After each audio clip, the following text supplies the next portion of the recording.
Since the dawn of time, humanity has sought answers. Through whispers of the stars, the dance of the cards, and the shadows of intuition. Few possess the gift to peer beyond the veil, to see the unseen, and to illuminate the truths buried in mystery. Across the ages, the art of divination has guided the lost, unraveled secrets and brought clarity to the chaos of existence. But in life, there is always a choice, a crossroads between fact and fiction, truth and illusion. It is up to each of us to decide which path we will walk.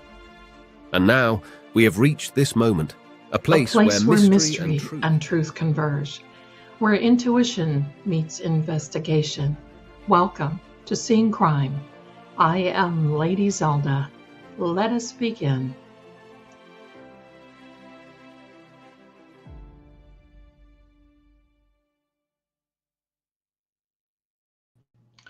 Hello, everyone. How are you? Sammy and I are welcoming you tonight, and I just want to let you know that this one has to be here. She has fought me for the last 15 minutes to be here. And when I don't let her, she gets a little bit destructive. So there we go. So anyway, welcome to each and every one of you. I want to give a special shout out and welcome. I love your profile pic. Samantha Jones, welcome to you, my darling, and thank you so much. And if you'll all do me a favor, if you haven't already, please hit the subscribe button so you can comment, because I have subscribers only on because we've been getting a lot of stinkers. So we don't want that.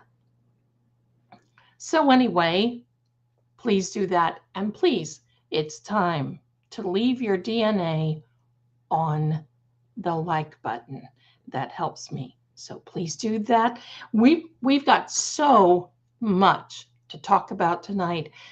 Plus, I want to tell you guys this story. You are going to love this story. It's time. Get you some refreshments, my darlings. Get the popcorn refreshment. Hello, welcome. We're going to wait for just a couple of minutes, and we're just going to chat for a minute. And Anna, thank you so much. Welcome from Kentucky. Welcome. I'm going to tell you what. Oh, we've got Mississippi here. Wait, give me a sec. Mississippi here there, Laura B. Thank you so much. Welcome to each and every one of you. Let's see, did you post a Diddy video and then remove it? No. Is it removed? I better go check. Give me a second. Just so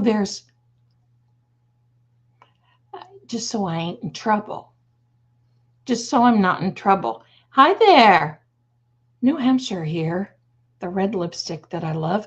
Welcome, my Irish darling, the Duck Files. Absolutely.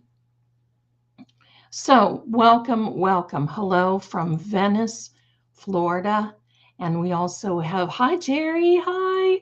We also have Penny here from Florida as well. Hi there. And Sandra, hi Zelda and everyone. Hello back.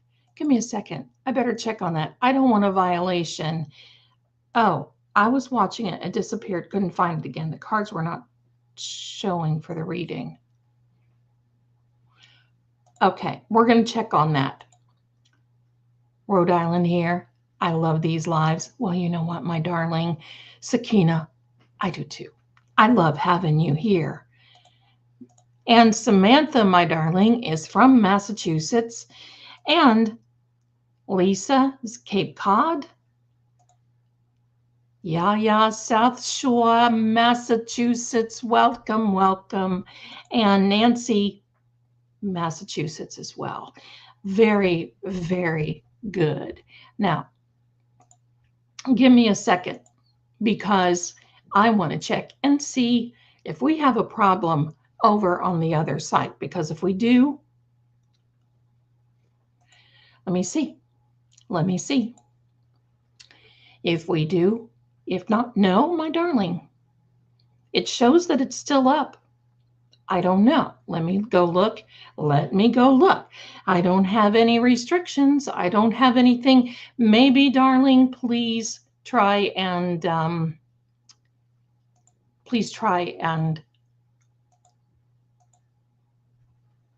refresh your browser. That might help you. Hi there, Lisa.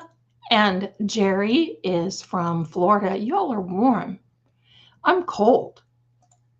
Lily, Massachusetts on the North Shore. Welcome to you, my darlings. Pardon me. Well, my darling little Irish, she has tons of family on the Cape. Love it here, though I'm moving back there. Okay. And Roxy from South Dakota. I'm going to tell you, the last time I was at South Dakota, I did the touristy things. I think Wall Drug is in South Dakota because I went to Mount Rushmore and I went to the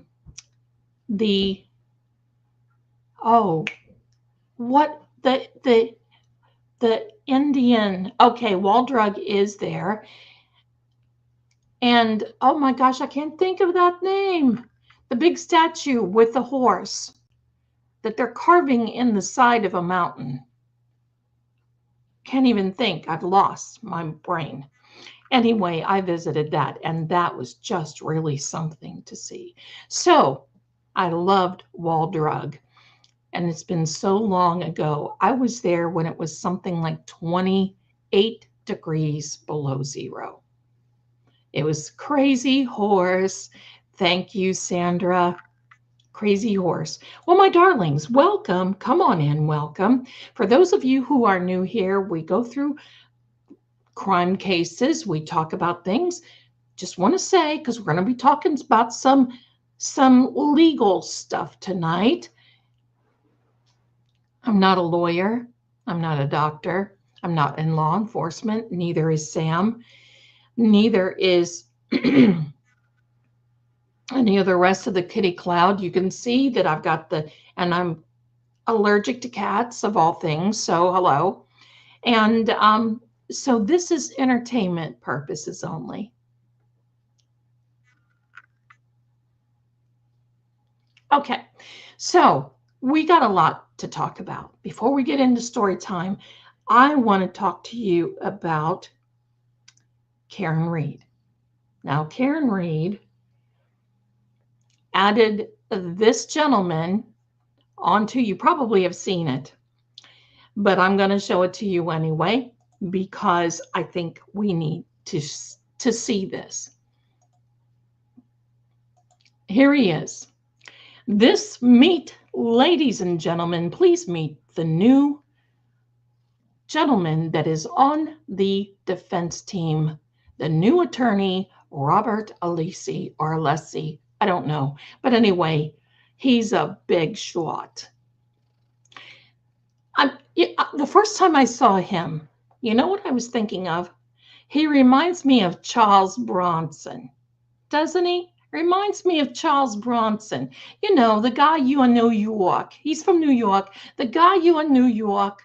You're sitting there and he looks at you and says, "Lady, do you need some new tires? Come on over. I'll change them while you're waiting on the light. Oh, are you hungry?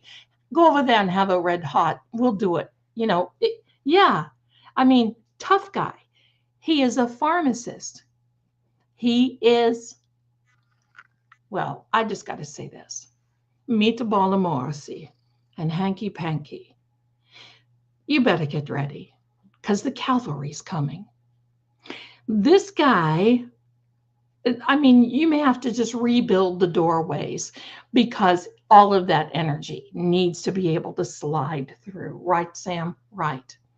Now, for those of you who don't know, he is coming in. He's from New York. Yes, very good, Lisa. He is coming in pro hoc vice. Now, that is a nice little Latin word, and I love it because it means, ready? For this occasion only. For this occasion only. I'm going to start using that. Anytime I go somewhere and I don't really want to be there, I'm going to basically say, "Oh, I'm going there pro hoc vice.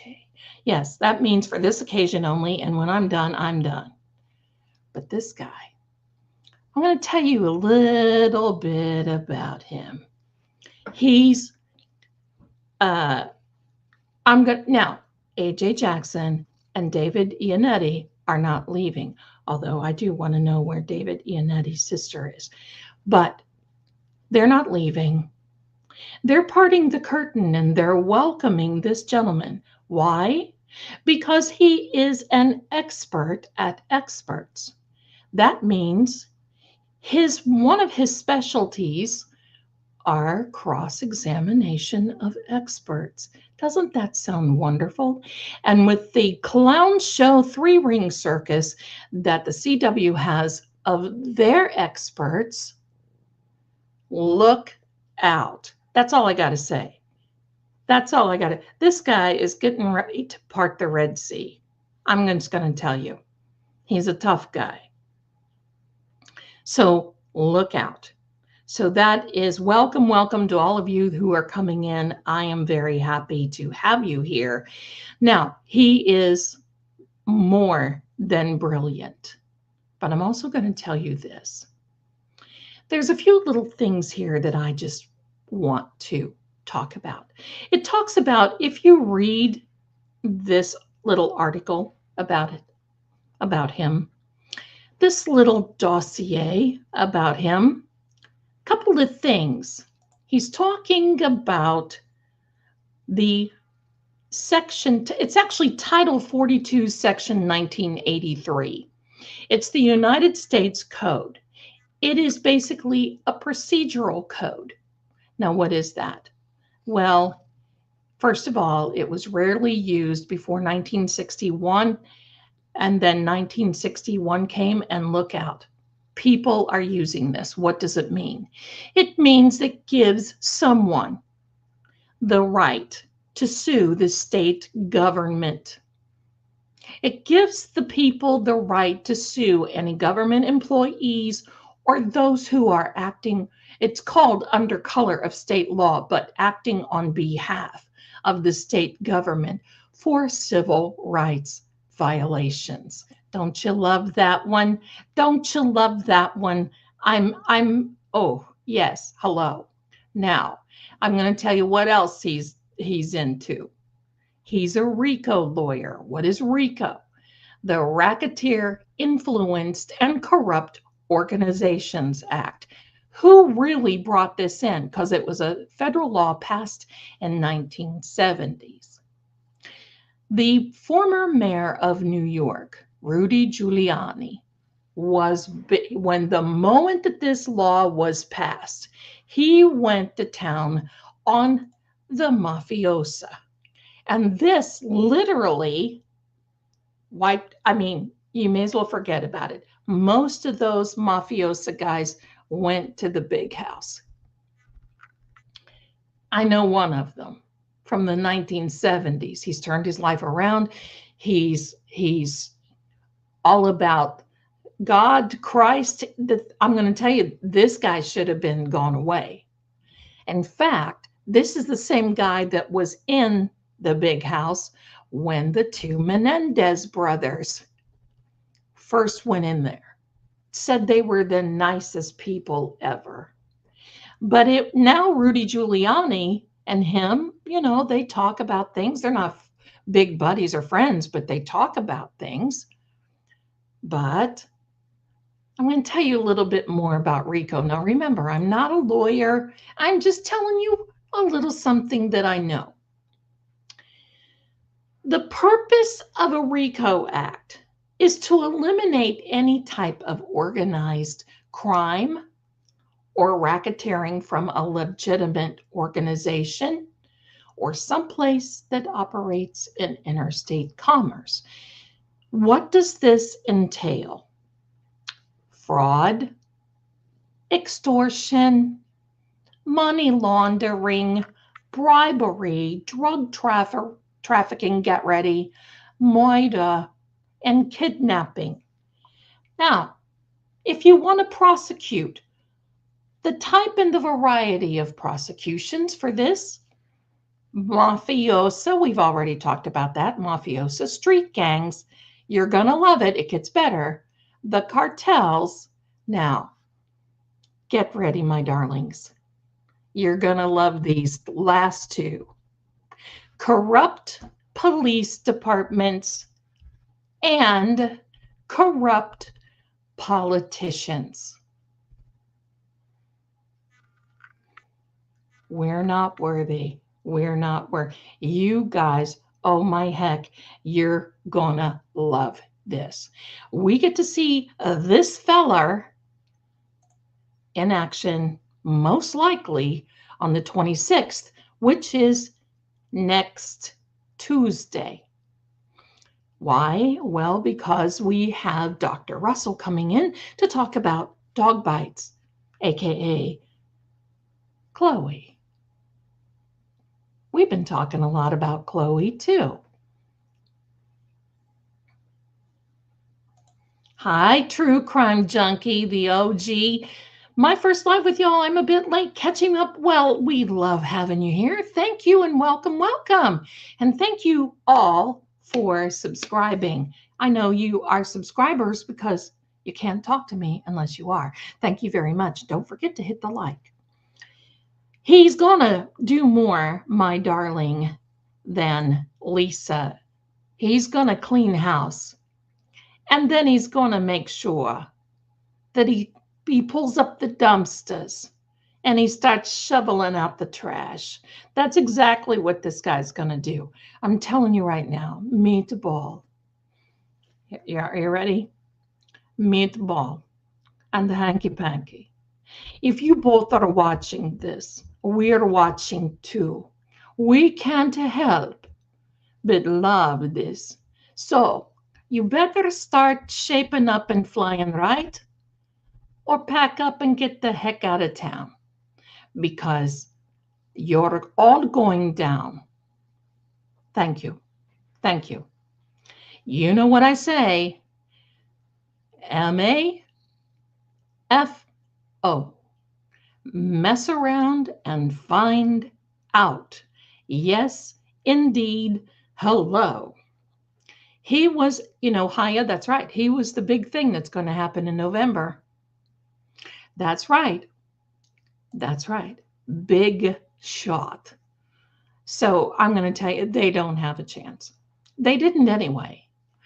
But I'm going to tell you this. I don't see Trooper Paul coming back. If they do have one, if they do have another trial, I do not see Trooper Paul coming back. I do not see, we know Trooper Proctor's not, well, he might. We may want to humiliate him a little bit. They may, okay, my angel. I wish you could see her hugging me. She's like nestling in, and I'm loud over here. Hello. Geronimo is the big horse. Yes, yes, you are so right. Yes, yes. She's probably got that on high speed there, True Crime Junkie. I know she's catching up. She's got it on extra. So that's all great. And you know why this is happening for my dear and your dear, our lovely little Karen Reed? I'm going to say it again. I know you all don't like to hear it, but I have to say it again. Mercury retrograde. What does Mercury retrograde do? Well, it messes with communications and cell phones, computers, emails, communication, all kinds of different things. Now, the one good thing about Mercury is that in this particular situation, it brings things to light. Things that have been hidden before and can of worms that needs to be opened, it brings them to light. And it sure brings back the exes. Yes, my dear Irish, hello. It certainly does. But I know to get rid of them immediately. Goodbye. They're an ex for a reason. Haya says he won't put up with Bev's and CW's shenanigans. Not at all. He's probably got his little Christmas list made up. Who's been naughty and who's been nice. Yeah, yeah. Now, there's something else that I want to tell you. And not too many people are thinking about this. We did mention it before. And when I mentioned it before, someone just railed me. And it's not supposed to be that way. It's not supposed to be, it's not going to be political, but I just want to tell you, we have a new administration coming in. What does that mean for the previous administration? All appointees, 99% of the time, say goodbye. Now, that doesn't mean that investigations or anything else stop, but I am posing a question to you, and that is, our friend Josh Levy was appointed by the current administration. You want to know the truth? I think that he's kind of put on the brakes a little bit because he thought he was going to go. And I mean, he did this with Matthew Farwell in September, I think is what it was. But that's about the last we've heard anything. Now, that does not, if he goes goodbye, I've got to tell you, that doesn't mean that the investigation is going to go goodbye. So I don't want anybody getting upset. I just want you to know that he's probably put the brakes on. But anybody that would possibly, I don't know, replace him would be someone who would carry on and probably be very aggressive because they've got to make an impression. Okay, so my crime time says, who said he is leaving? Well, when there is a change of administration, any appointees from the current administration usually go goodbye. And it's just a thing. It happens with every administration. It doesn't mean that anybody's bad. Doesn't mean anybody's good. Doesn't mean that anybody is anybody, but that's what happens in these administrations. So that's it. So I'm sure, I'm positive that the new, oh, okay, no, you're fine, Mike. I figured you lived in the UK because you've got the red phone booth, my darling. So no, you're fine, my darling. I want you to ask. I want you to ask, okay? So that's good. Thank you so much for asking. So Diane says, wait, where are you, Diane? Diane says, you got a bat phone to the feds. Almost. Almost. So, there you go, Lily. There you go. I see that. Auntie BB, I don't want you to be nervous. I don't want you to be nervous because most likely they are and have been already catching up. So don't be nervous. It's going to be, it's not going to be any more time because there's more things that have to happen right now. And that is we concentrate on Karen's case and Sandra's and some of the other cases. They're going to be coming in, and I'm positive. I'm positive. So I don't want anybody panicking. I'm positive that they have been looking through whatever it is that they need to know. So, okay. So I just want you to know that could have been, you know, that could be why exactly. You know, don't worry, my darlings, don't worry. It's not going to be a catastrophe. We don't have to worry. Josh Levy, knowing that he's got to take care, you know, it's basically a changing of the guard. That's all it is. That's all it is. There will be a new FBI director. There will be new DOJ people. Keep the faith. That's right, Haya. Keep the faith. It's all going to work out. I promise you.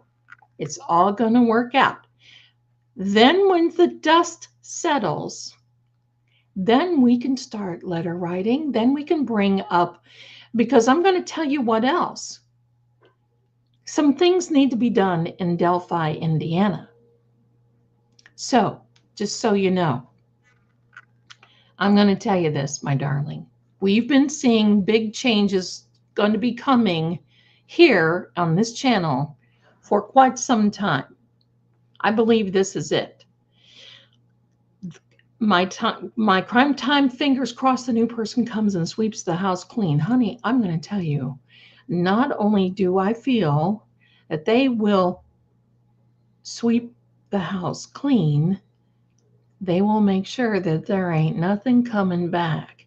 This whole thing with Massachusetts, and that's unfortunate because Massachusetts is a beautiful state, but they have been in this mess for decades. And it was the Sandra Birchmore and the Karen Reed case that brought this to the attention of the feds. They cannot ignore this. They already have an investigation. In my opinion, I'm just saying, not law enforcement, not a lawyer, but I've been around the block and I've been through several administrations. So I don't want you to worry, but I just wanted to let you know so that way you could let that sink in. Don't you worry. Everything is going to be okay. And Lily, yes, poor Richard, talk about railroaded. That's when we go to work. I just want you to know when the new administration comes in, there will be plenty of our law tube people. Hello, Mercury, thank you. There will be plenty of our law tube friends who will be writing letters. They do it best. Imagine. And you know what else? This crazy legacy media stuff, they won't report on the Bedero letters and the corruption and the personal emails. They won't report on that. Guess what? It's all going to come to light. It'll all come to light. And then people are going to look at you and say, or them, not you, my darlings. They're going to look at them and say, wait a minute. You mean to tell me that you've known this and you're not telling everybody? See, we have a right to know these things. Why? Because these people are either elected or appointed. And in the state of Massachusetts, Auntie Bev was appointed by Madam Healy, the governor.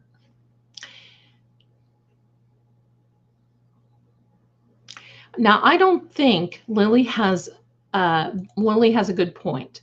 I don't mean to be political either. Yeah, because this is, look, I just have to preface this. I don't care who you voted for, as long as in your heart you felt you did the right thing. I love you anyway. Doesn't matter. That's just the way it is. We can be friends no matter what. We're friends anyway. That's not going to keep me from having Thanksgiving with people that I love. Gotcha? That's just the way it is. But Levy is a Democrat, as are Healy and Morrissey.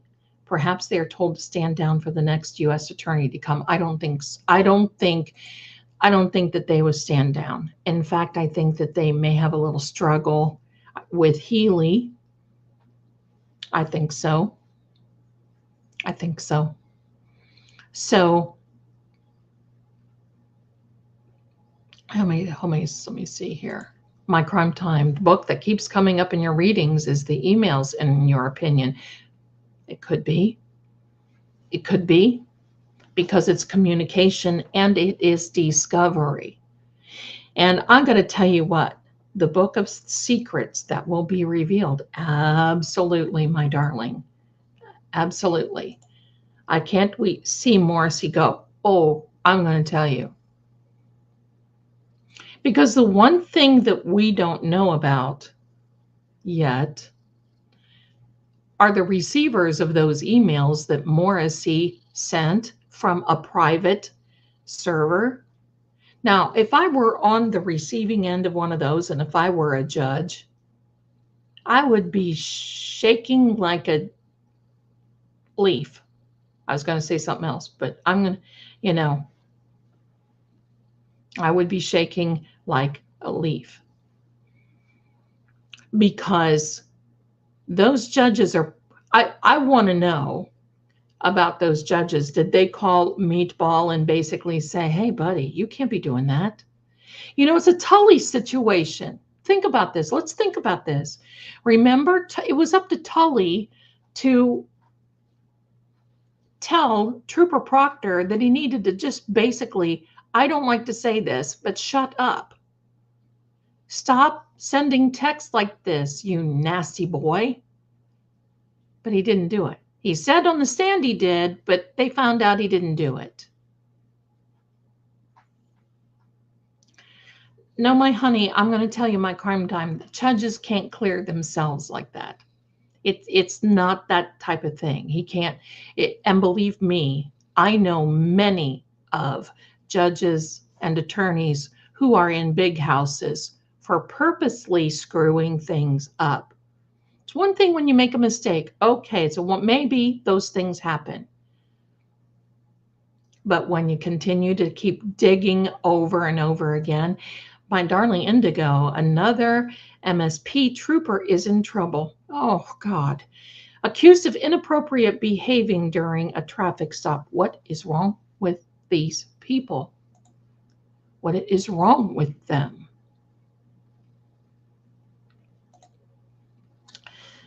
Darling Irish says, hopefully they will be all charged with perjury for everything else. I believe we're going to see some heavy duty stuff coming. Because just remember, the new administration coming in wants to make an impression. Because things have gone too long. The other thing that is going to be topsy-turvy in this whole thing is that the governor is allowing people who should not be there from another country. I'm not going to say it, and please don't say it in the chat because I don't want to get a strike. But there are two men who have now SA'd 35 kids. And they finally have them, but hello. 35? One's from Brazil, another one's from we don't even know where. And she's wanting people, the residents of Massachusetts, to open up the homes because now they're putting them in hotels and it's costing. Hello. It's more than that. Okay. And oh my God, the number of people they have violated. Yeah, that's right. Lily, it's more than that. Oh my goodness. I know. So Laura B, thanks for getting me back on track because you know me. If they get those emails, it's going to show a lot. Absolutely. And that's why our friend, attorney Mark Betterow, is writing those letters. It's pretty much saying, doofus, here we are, doofus. We know what you've done. We've seen what you've done. We got the proof. Now we are just waiting for you to own up to it. Let's work through it. We want to see who else you're talking to because we know one person that you've been talking to. And there she is, Miss Jawbone Jen. shows up in front and in every bloody thing there is, including my readings. Get out. Meaning to her, not to all of you. But I can tell you, truthfully, for those people on the other side, this will be a catastrophe. Yeah. Jawbone Jen. That's who she is. That's my name. My crime time, that's why I believe the judge will grant the email motion, because I don't think the judge is involved. Not that one, I don't think. Not that one. So, yeah. So, you know, there's going to be a push and pull in Massachusetts when it comes to these people and the governor. And then there's going to be some other things. So buckle up, my dark, buckle up, my darlings. There's going to be some craziness happen. These emails, I will tell you, will probably lead to Auntie Bev, all of the bad actors. They're going to lead to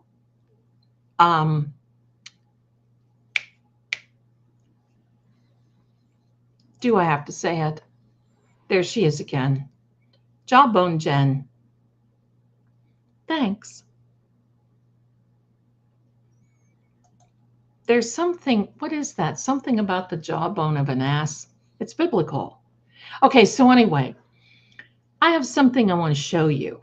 Are you ready? Because I think you're all going to love this. If you haven't seen it, I follow this fellow and I want you to see this. And so if you can bear with me just for a minute. Hello. Yes. Okay. So I want you all to see this because you're going to love it. And let me fix it because there's something here that I think you all are going to be very interested in. So turn up your sound a little bit. I will be quieter. And this is the truth reveal. This gentleman is right. This gentleman is an expert on language. He's an expert on communication. You're going to love this one. There's a couple of things that I want you to just listen to, and here we are. Thank you so much. Oops, hello. Wrong screen, Zell, wrong screen. Here we are. Why is this meeting so sensitive? We have 3 questions here with very little information, and we know that Brian Albert likes to talk. Why is it so sensitive? That's just a question we're going to keep on the back of our mind and see if we can find an answer to that. Mr. O'Keefe came to the waterfall. Where did they go in relation to where you were situated? Sorry, here we are. So I don't remember them actually walking in the front door. I remember them being in my general area at some point. And they went towards the other side of the table where my sister-in-law, Jen, and my brother-in-law, Matt, were standing. Brian Albert says of either John O'Keefe because of some sort of relationship with Jen McCabe or on Karen Reed directly. But everything about their speech patterns here leads me to believe that there was something going on, that Brian Higgins and Brian Albert had been discussing this and that they were working on something. Now, did you hear that, what he said? He did not know the relationship between them and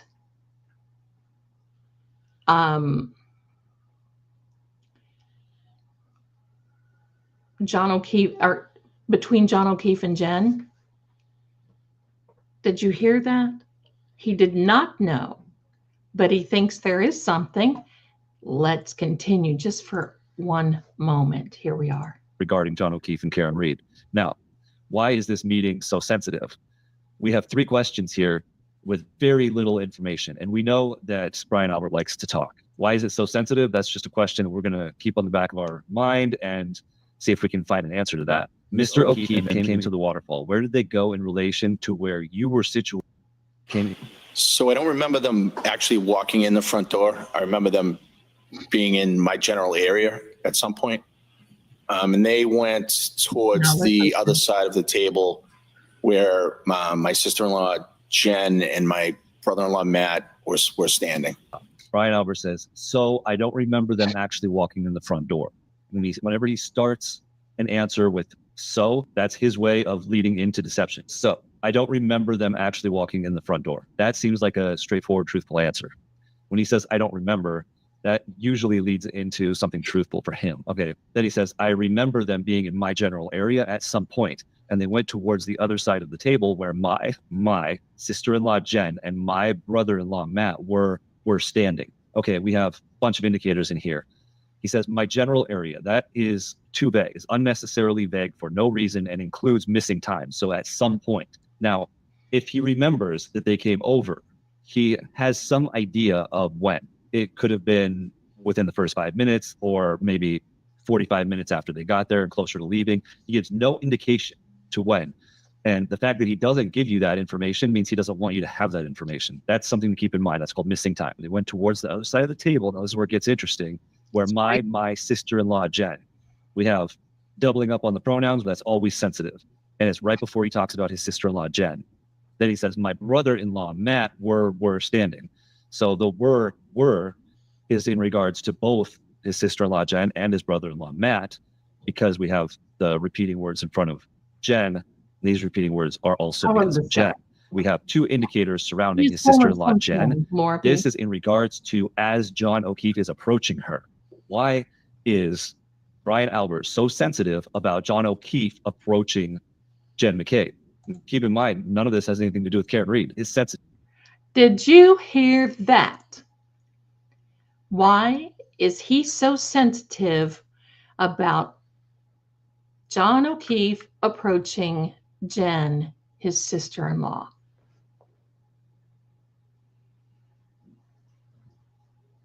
Could this be why Karen left that voicemail? Now, don't put it in the chat because we all know what it is. Starts with a P. You can't tell me that she is not interested or was interested in him. And you know what? I think he turned her down. He shunned her. There may have been a little something happen, but then he came to his senses, probably when he was sober one time. And then all of this started happening, and you know what? She was mad. Do you think maybe that's why she turned her back on him when he was being loaded on the gurney in the, I don't know. Could it be?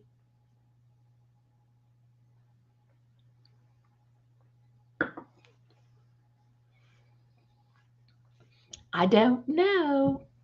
Could it be? That is something else. Aside from being gross. But that is something else. I mean, my darlings, hello. Good grief. Jawbone Jen, there we are. So, food for thought. That's right. Something to think, nothing that we can prove, but it is definitely sus. And it keeps coming up in the readings. So something, thank you, Haya, something for us to think about. So now, before we get started in the next little something or other, I want to invite you all to do me this favor and give me just a second, because, you know, now I want you to know this. StreamYard has been a little on the janky side. So if I think, if pardon me, it is fur time. Pardon me, I apologize.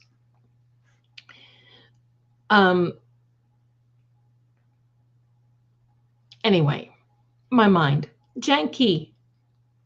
StreamYard, when you fix things, you can send me offers and I'll upgrade. But right now, things ain't fixed. Thank you very much. Okay, so if you could please do me a favor, I want to invite you all over to the upgraded site for True Oracle. Please do me a favor, and I'm going to put that banner up here right now. And you can see this is trueoracle.com. That's the website, but this is the new tarot True Oracle, because what we will start doing over there is we are starting to do Hollywood crime. You can see the first video that I've done there today is Can Diddy Do It? So hang on to your little hats, my darling, because if you're into Hollywood crime, past, present, and possibly even future, and definitely future, that's the place you want to be. So just remember, you can look us up at Crime Time with True Oracle, or you can look up True Oracle, or I will have a link in my description. You can go on over there. So thank you very much for allowing me that. Okay, so now we are getting ready to have story time. So if you need to take a little break, please do that.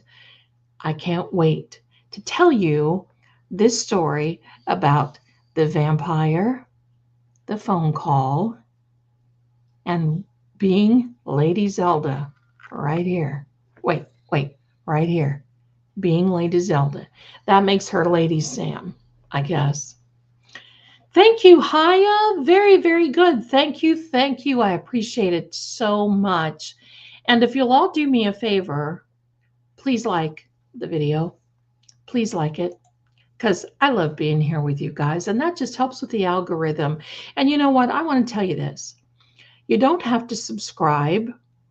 You don't have to do anything. But if you'd like to help, just watch one ad. That always helps. And thank you for that. Okay, True Crime Junkie, the OG. I subscribed. Woot. And the dinner is ready. Oh, what are we having for dinner? I will catch up on replay. All right. Which reminds me, my darlings, I've got to go turn my oven on. Please give me just a second. I'm going to put this here. I'll be right back.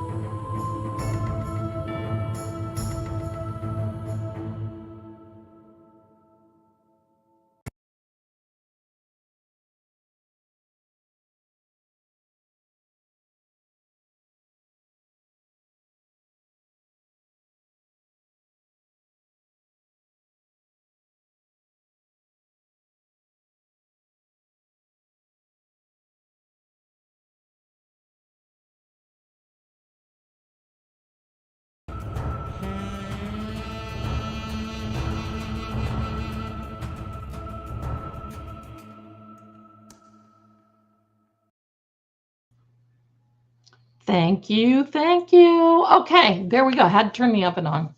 I'm putting baked potatoes in the oven. I have a pork roast that is in the crock pot. We'll fix a veg and it'll be ready when I'm ready. There we are. Okay, my darlings. This one, pardon me, that is rude. I apologize, but I got to do it because if not. Okay, so what is cooking? I'll tell you what, it smells good. Yeah, I got to tell you. I wish I could invite every one of you over. I got one of those pork tenderloins, actually is what it is. It's in the crock pot. I'm going to have baked potatoes and some type of veg. Something. There we go. I'm late, was at Costco getting groceries. I wish I had a Costco near me. I don't. But I can't wait, because I can tell you this, when I move, Costco and I will be best friends. Thank you so much, Lily. I'm hoping that it will be. Thank you, thank you. Okay.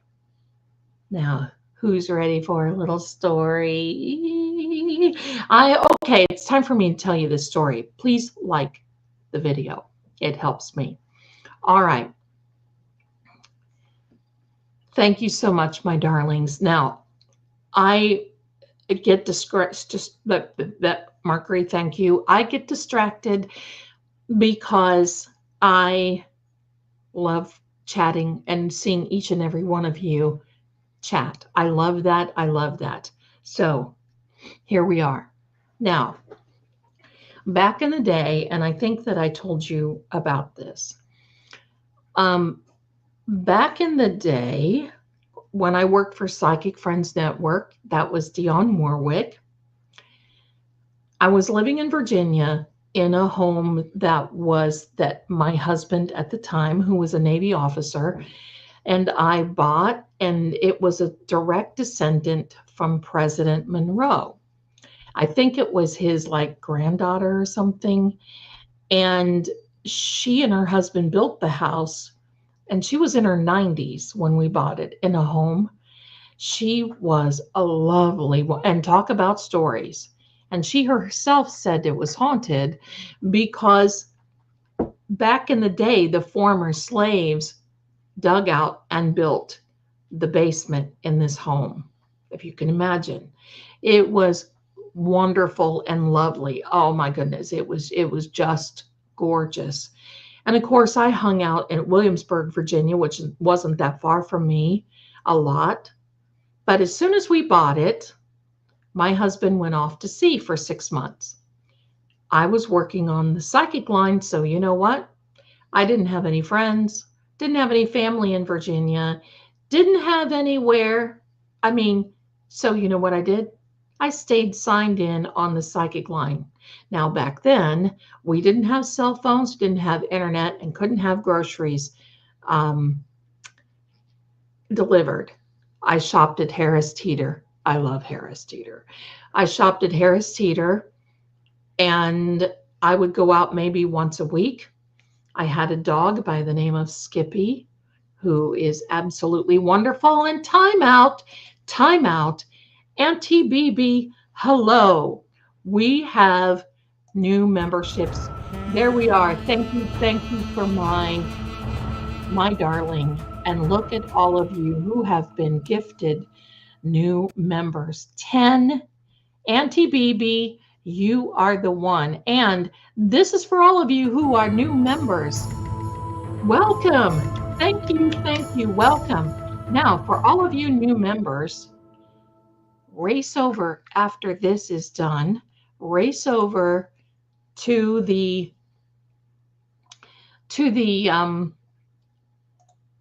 My Crime Community page on YouTube. And there we are, my darlings. Thank you so much. And you can watch the Chloe energy reading that I did. And I'm asking hard questions in that reading. Yikes. Yes. So right now we've been reading on Miss Chloe. Those are some readings that we're going to do some more. So there we go. For all of you now, and also for the new members coming in, you have different emojis that you can use. And please put Chloe in the chat. You can put Chloe. You've got Chloe there. Please put Chloe in the chat. Let's show some Chloe love, even though she was a stinker when she was alive. We're not going to tell her that we know that. All right, back to the story. Thank you, Auntie BB, because you are the one, and I love you so much. Thank you. You're the one for me. And thank you so much for all of the Chloe little emotes. All right. So there we go. Chloe, thank you. There she is. Thank you, thank you. All right, my darlings, here we are. So I was living in this house. It was close to Fort Monroe. This district was so historic. It was just rich in history. That's why I liked it so much. I love Virginia. I just got to tell you. So with that said, he went out to sea. I'm on the psychic line. My hours were from like 10 p.m. until 4 a.m. I rarely slept because I was in this house that I didn't know, nobody around. I slept on the sofa. I had a dog by the name of Skippy. That's another story, who had 3 legs. But we named him Skippy before he had 3 legs. He had 4 legs when he was, okay. So anyway, another story. Then we had, I had 3 cats. Are you ready for this? Because I'm such a history buff. I had 3 cats by the name of Tippy, Canoe, and Tyler. So there was an old presidential slogan that was Tippy, Canoe, and Tyler too. And that's who they were. So I had Tippy, Canoe, and Tyler. And they were just beautiful.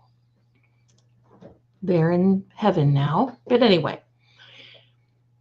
So I just loved the psychic line. I loved it. I would write down notes. I would keep everything. And I always kept notebooks on readings and everything else. This one night in October, I get this phone call. This man has this very intriguing accent. And I couldn't tell, I'm pretty good with accents. I couldn't tell where it was from. And it's not something that I like to say, oh my gosh, your accent, I just love it. Where is it from? I can't do that. It's just not me, even though I want to. So we were talking, but he didn't want me to tell him anything. And I will tell you that every time I pulled up cards for him, it was like ending. It was like secrets, but never-ending secrets and open-ended future, and couldn't tell where he was from, couldn't tell where he was going. And then all of a sudden, he starts talking to me about me. And I'm like, holy mackerel, this guy. So he's telling me all these things. But before that, he started telling me a few little things about the future. Now, my darlings, this is in it was after 1985, between 1985 and 1989, something like that. So he started telling me these things. He told me about the Berlin Wall going down. I think that's what it was. I'm pretty sure. He told me about who would be winning presidential races. He told me way, way, way back then that a billionaire would one day be president of the United States. He told me different things that was all futuristic. And I was just like, yeah, right, okay. Because back then, you would say billionaire, and it would just go shh, because most people now, we are conditioned to that sort of thing. Because look at the billionaires that we have in our world now. Back then, being a millionaire was like the thing. So we had this basement underneath, and I was hearing noises, and I was so nervous. And he started telling me things about me. As in, I think I know maybe one of your ancestors, Zelda. And see, I just thought he was, because sometimes, that late at night, it's like the bars close and they all call the psychic line type stuff, right? I mean, really. And back then, it was $1.99 a minute, or it could be $1 a minute. This man spoke to me for 3 hours straight. Now, I did not get the full $1.99 per minute because it doesn't work that way. But I'm telling you, some of the things that he told me, but what he told me was that his name was Jack. I always liked that name. His name was Jack, that he knew some of my people, ancestors, that he knew somebody that had been in Edinburgh, somebody who, and he told me a name, and I just thought about this when all this lady stuff came up, and I had a family member doing stuff. Wait, I'm mixed up here. Hello, you know where it is. You see it. And growing up, I had heard that we had some royalty in the family, but there was, it was deep down dug in. And Europe back in the day was just filled with not only government wars, but country wars and people wars and crazy wars, and people were leaving and coming and going. And it's not like you could just keep up with it, right? They would just leave and then they would just disappear into the cosmic unknown. You never know where they went. You didn't know anything. So he's telling me that my ancestor's name was Odie. Now, I always thought it was like Odie the dog, O-D-I-E, Odie. And he said that she had traveled to Edinburgh, and she was a card reader. She actually had, and it is written that she had what is called the Book of Secrets, or Book of Insight. She also had a journal that was a family journal. Still trying to find out where those, and my family, we are kind of sort of thinking that they are in a museum or something somewhere because they're old. This is back, my darlings, in the 1400s. Evidently, there was some problems. She had done a reading for someone and they got mad because it came true. We've got those. They got mad because it came through, and she fled and went to another country. And then she fled and went again. And she ended up in the UK. And evidently, this is how Jack met her. Well, through the years, he was telling me all this about a downline. And then there were people in Germany. And then there were people that, so bottom line is, he was telling me all this stuff, and it started freaking me out because he was nailing some things that were personal that nobody would have known. Even now with internet, there are things that people don't know. But he was telling me, as in, maybe I was in Virginia, and all this. And I'm thinking, how the heck does this guy know? Is this a joke? Does he know? And finally, I was trying to bait him to see if this really was a joke. And it was not. And all the time, he kept up with this accent over 3 hours. Usually somebody that is putting on an accent or something like that, they can't keep up with that to perfection unless you really are a professional, like an actor or something. I don't know. So now it's getting ready, it's getting late, and I'm just drained. I'm worn out.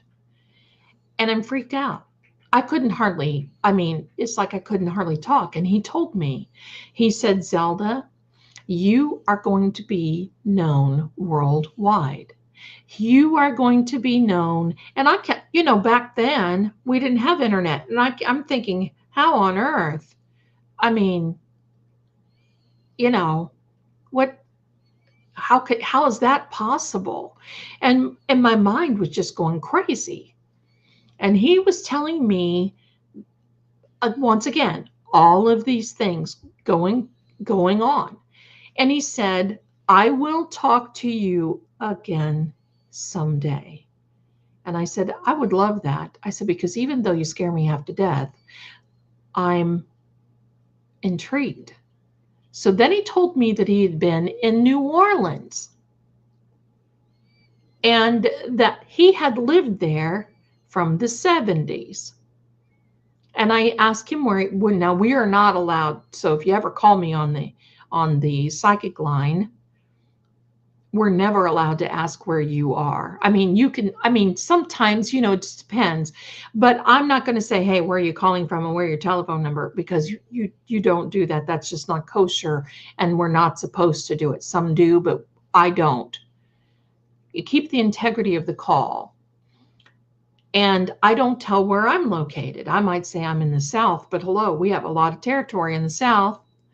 So he knew the area. He knew, there were some things that he knew. He said, I'm going to call you again someday. You'll know where I am, blah, blah, blah. Okay, we hung up the phone. I called the home office. They were in DC. I called the home office and I said, oh my heck, you got to tell me where that call came from. So I waited online. I signed out. I waited on the horn. I waited and waited and waited.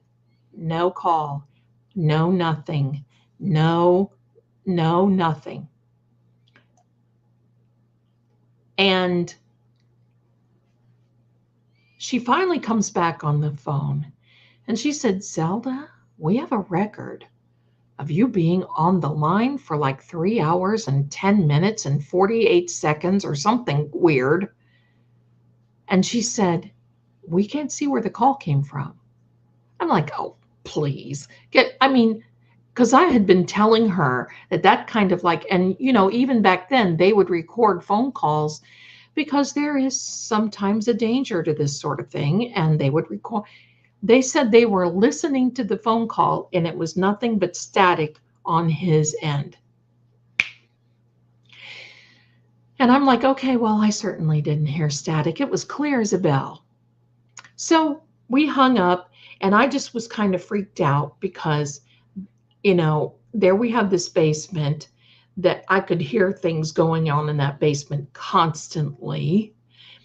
And it wasn't a basement. It was like a cellar. That place was dark as night. And I will tell you this, when my grandmother and my mother visited me in Virginia, and my grandma, I was telling her, my grandma said, I'll go downstairs. Now, my grandmother was braver than brave. And when she came upstairs, she was white as a sheet and said, just don't go down there. I'm like, well, you don't have to tell me twice, Grandma, I ain't going. And she's like, no, you don't want to go down there. She was quiet for the rest of the day.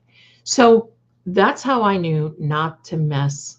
Don't mess with what your grandma tells you not to mess with. And do me a favor, please do me a favor and like. So we get to this couple, the next day, I finally had fallen asleep. The next day I get up and I call my grandma. She was living in Tennessee. So was my mom. And I called them. And, that was back in the day when you worked on a line like that, you weren't allowed to have call waiting, weren't allowed to have call forwarding, and certainly not call conferencing, they called it, but it was like a group call on a landline. Hello. That was back in the days that if you didn't have a landline. They didn't think you were stable when you applied for a job, and they wouldn't hire you. Now look. Okay, so anyway, I called Grandma the next day and I put Mom on the phone and I said, Grandma, you got to tell me this. So I'm telling him all this stuff. I'm telling, and I hear my grandmother gasp, as in, and I'm thinking, and I said, did you just gasp, Grandma? What's going on? And she said, yes. As a matter of fact, there was an OD in our family history. Now, I'm going to tell you this. Hold on, time out. When I learned about the Lady Zelda stuff last week or whenever it was from these family members, I forgot about this. I never even thought about it. I mean, it didn't even come up in my brain. So I got to doing some digging. And I went down to the library and was talking to the librarian. That was my internet back then, my darlings. So I went down to the internet. And yeah, I went down to the internet, hello, and to the library. And I did not want to tell this librarian, the reference librarian, a lot of what's going on. And so I just gave her bits and pieces. And she was freaked out anyway, because hello, this is back in the time when they hid psychics book sections in Books A Million and in Barnes and Noble. They put it way back in the back, and so you couldn't see, and you kind of had to sneak back there because people would look at you like, oh my gosh. So I didn't want to have any of that. And my husband and I were having problems because I was a psychic on a line, and I told you all about the Salem, Massachusetts little story. So I took it easy with her, and she was bringing me out book after book after book, and finally she looked at me and she said, I think I know who she is, or who he is. Okay. She brings out this book, and it describes who this person was back in the day. And the person's name was Jacques Saint Germain. Who was he? A famous vampire from New Orleans. And I thought, okay. So I race home, got all these copies made, race home, call my grandmother again, because you can't call from the, what are you going to do? Stop along the road, drop a dime. So I race home, I call my grandmother and I said, look, I freaked out the reference librarian. So she basically says, this guy has got to be Jacques Saint Germain that was in New Orleans, New Orleans. Now, time out, my lovelies, another little side story. I think in the 1700s, Jacques Saint Germain was in New Orleans, and there were some very harrowing stories about this gentleman by the name of Jacques Saint Germain, who would show up at parties and who would have parties at his house, but when they would go into his kitchen and have anything to eat, he had nothing except there was a hidden pantry that had bottles of red stuff. They didn't know what it was. So they would say, look, Jacques, you're having a party and we're not eating. So he would order some things from these people, from people, and they would come and bring the food, and other people would just bring bread and cheese and that sort of thing. Otherwise, hello, they would starve to death because he wasn't feeding anybody. Well, there was one night, evidently, the story goes, that this party turned in a bad way. And he needed to replenish his pantry And he was kind of going all over the place. Now, if you take a tour in New Orleans, they'll tell you about the story about Jacques Saint Germain, and you can see this. You can find it on YouTube. They've got many stories. The last time that Jacques Saint Germain was in New Orleans was in the 1970s, so they say. Okay, so now back to the story. So I kind of had forgotten about it. It was in October. Halloween was coming. I knew I needed to work the night before Halloween, all Halloween night, because that's when everybody gets freaked out. They see things they're not supposed to. They see things that they're not, blah, blah, blah. And time out. Sounds like Interview with a Vampire. My darling, I knew Anne Rice, and I will tell you that story, who she wrote that story about, because I know him. And there was another book she wrote too. But Interview with a Vampire, absolutely. Okay. So, yeah, I've been around to these spooky things. So, this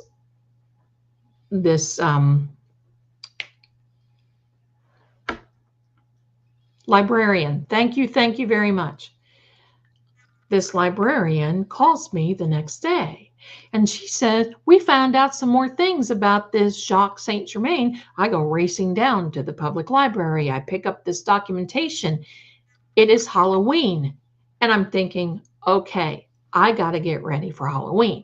So I knew, based on the neighborhood that I was in, there was not going to be any little kiddies coming around. I didn't have candy. So I was just enjoying being in Virginia, had all these trees that were not mossy, but big, and just framing the house, and just, oh, I loved it. And I was there, of course, hearing noises in the basement and all these things. And then all of a sudden, my darlings, it had gotten dark, and it gets dark early, but it had gotten dark early. And by the time my shift started, I'm hearing the dogs in the neighborhood start yelping. And then I started to hear a couple of the,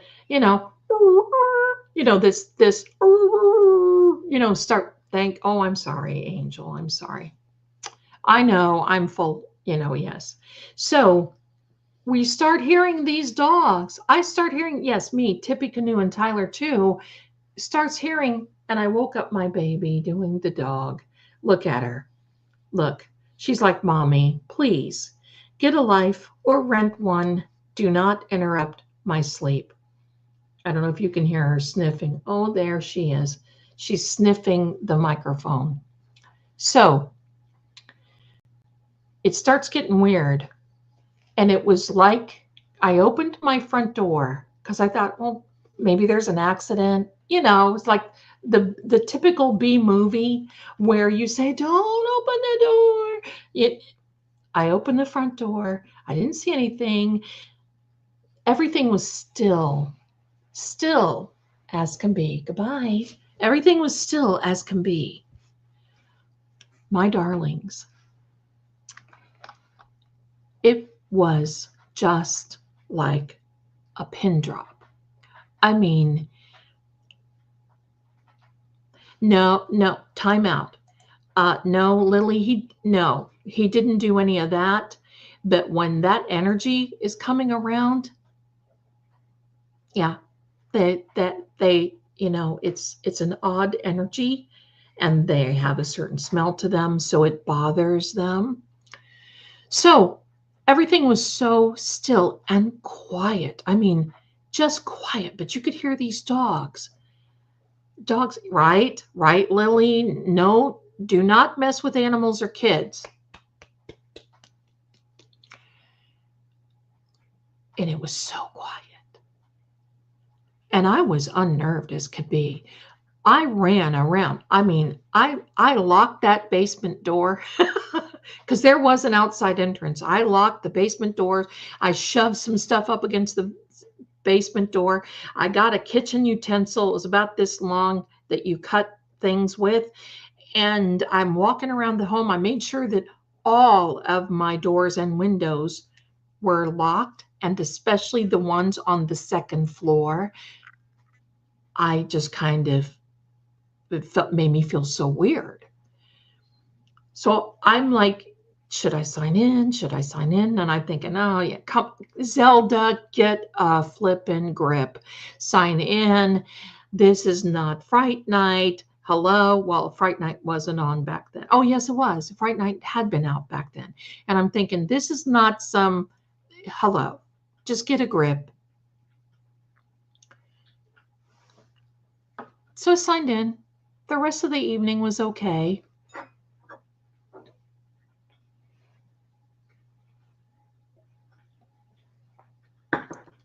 I did that because the one time that Melanie Little took a drink on air or on her little show, somebody got mad because they said they heard her swallow. We get picked up. Bless Melanie, if you are looking or watching, I just love you. I just want you to know. All right. So I calmed down. I called my grandma. You know, we were talking about recipes and funny things, and days gone by, and Halloween, and before you knew it, things had calmed down, and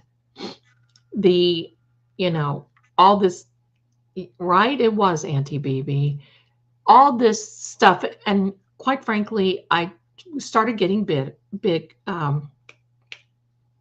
busy. Can't think. And yes, Lily, they do. I started getting busy, and then that was it. I had a good night. I was very busy. Didn't even think of it. The next morning, oh, the story's not ending.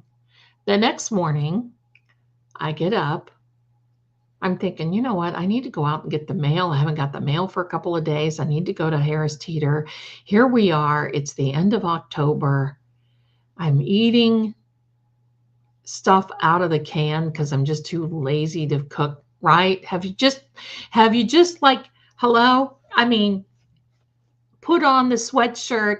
You don't want to be bothered. We didn't have microwaves then, or we didn't, even if they were out. We didn't have a microwave, so I would just open up a can of something and just eat it. Who wants to dirty a dish? Who wants to, make a sandwich, something like that? And I thought, I need to go to the store. This is, whatever. So I get ready. I walk out on my front porch. Vienna sausages for the win. You know what, my darling? I got started. Time out. I got started on turkey spam. And the reason that I eat the turkey spam is because the regular spam, for some reason now, has gotten so greasy that it almost leaves a film when you eat it. And I can't hack that, where you're standing around all day going, jawbone Jen. So, yes, gotcha. So I get ready. It's fall. I think I always look cuter in the fall, right? You get a cute sweater on, you look cute. Get your little, and I always, back in the day, and I still do, wear cowboy boots, wear my little cowboy boots, and I, whatever, a little red flannel shirt.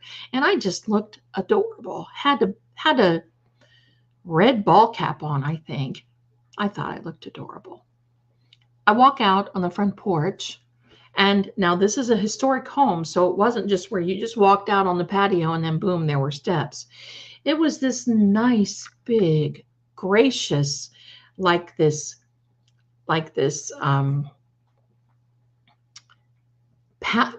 porch.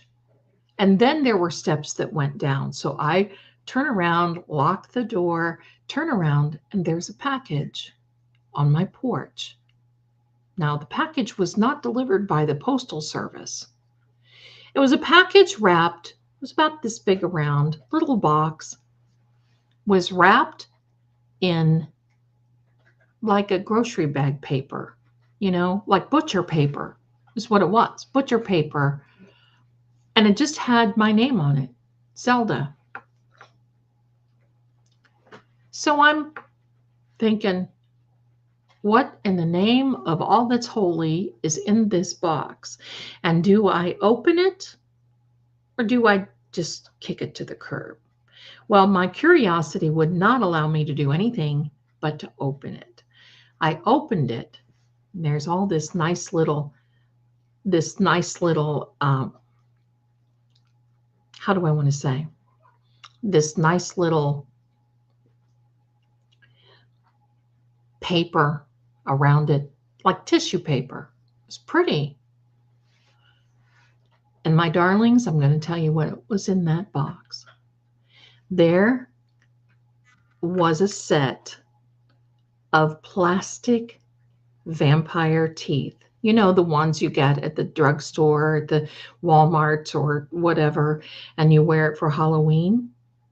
There was just the top one.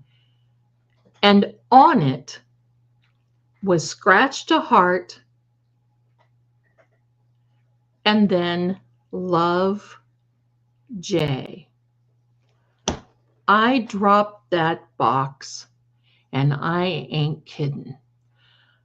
I flipped the flip out. That scared me so bad.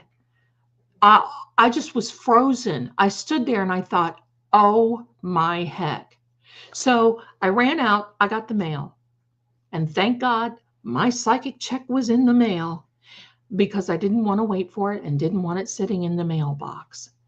And I forgot about going to the store. I ran in my house. I called my mom and my grandma and I said, I am on my way to Tennessee. And they said, what happened? And I said, I'm not getting into it right now because I don't want to take the time. I have to pack. I'm bringing Skippy. I'm bringing Tippy, Canoe, and Tyler too. Get ready. I will be there in about 8 hours or 7 hours, however long it took me to get there. I'm going to tell you, I went back in that house. I closed everything up. I called the psychic line and I said, look, I'm going to be working from my mother's for a few weeks. I was scared. I went there. I said, I'm going to be working from this for a few weeks. And I want you to forward my calls to my mother's number. I will call you from that phone because we had to do that back then. And they're like, okay, is everything okay? I'll call you from my mom's. My darlings, I haven't moved that fast since I can't tell you when.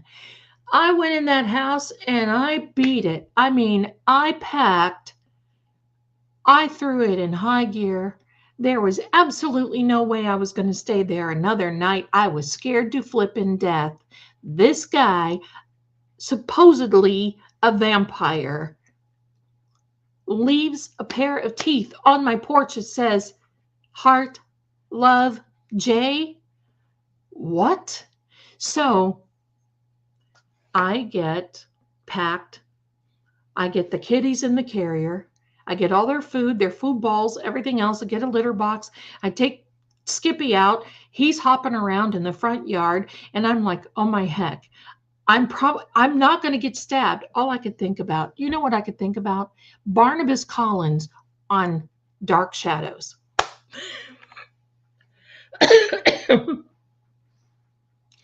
I thought, he's going to look this nice guy and come swooping up and grab me. And then I'm going to have 2 holes in my neck. And nobody's going to know what happened to me. My imagination was off the charts.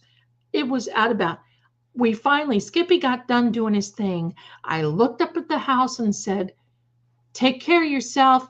I'll be back. I had a Volvo at that time. I got in that Volvo and I'm going to tell you, my darlings, I hit the road. Rubber meets the road. I hit that road. And of course, I didn't have a cell phone. I didn't have anything. I had a map. We used maps back then. Had a map. And I don't even remember going from Chesapeake, Virginia to get on 60. I can't even remember what it was to get on the highway. And I'm surprised I didn't get stopped. I beat it out of there. I was so freaked out.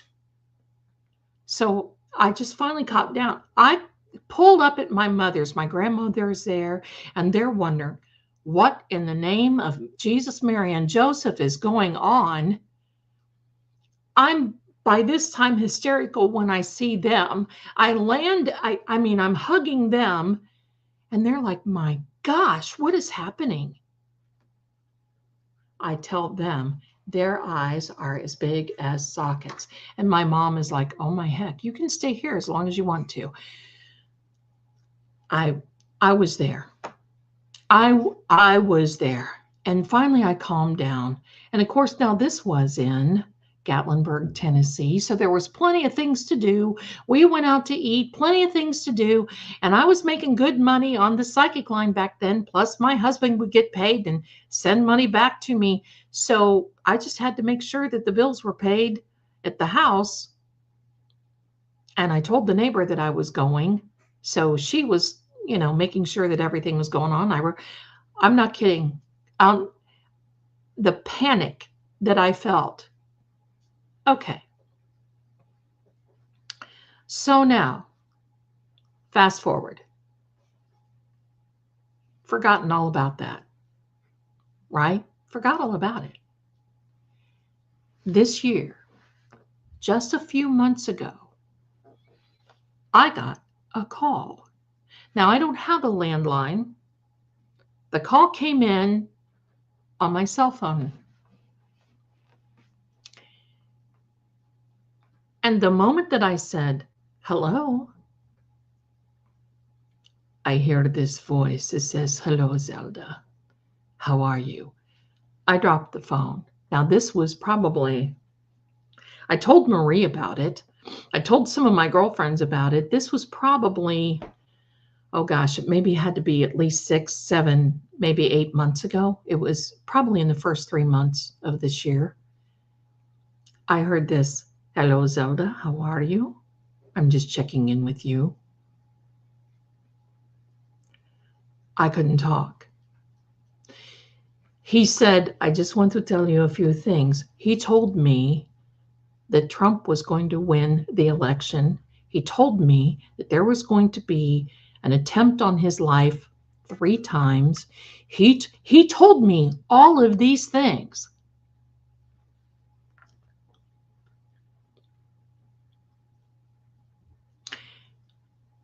Then he told me, he said, did you forget what I told you? Did you forget what I told you about you being from royalty? I said, no, I haven't, but what that and $1.25 will get me a candy bar down at the store. Pardon me. And he said, don't forget that. I said, I'm not forgetting it at all. And we had some pleasantries, and he said, I'll call you again sometime, maybe. And I said, okay. And he said, no more packages. I'm not, the hair on my neck right now, I don't have hair on my neck. I mean, you know what I'm saying. I've got goosebumps right now thinking about it. I know he watches. I know he watches. I know if you're watching this, hello, Jacques, hello.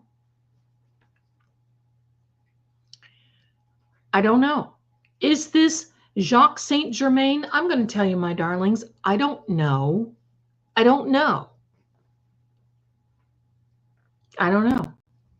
Does it fit? I'm going to tell you, it sure is weird, and it sure is spooky, and it sure does make me think it makes you think. It's creepy as can be. And so then just maybe 10 days ago, last week, something like this, I got an email from this family member that I haven't seen or heard of. Yes. Do me a favor, all of you in the chat, say hi, Jack. Do me that favor. Say hi, Jacques. Hi, Jacques. Hi, Jack. Hi, Jacques Saint Germain. Mystery singer, my darling. There we are. Thank you very much. Hi, Jack. Hi, if you're here.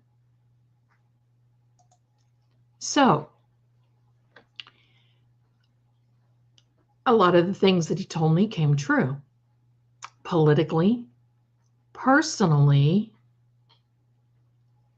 country-wise, world-wise. And I just have kind of like, I'm glazed over because I don't know. Although I do know the man that Anne Rice interviewed and why she wrote the book. I do know him. I had one picture of him, and I thought I saw him one time in my house. That's another story. We'll tell that another time. So, fast forward, I get this email from a family member.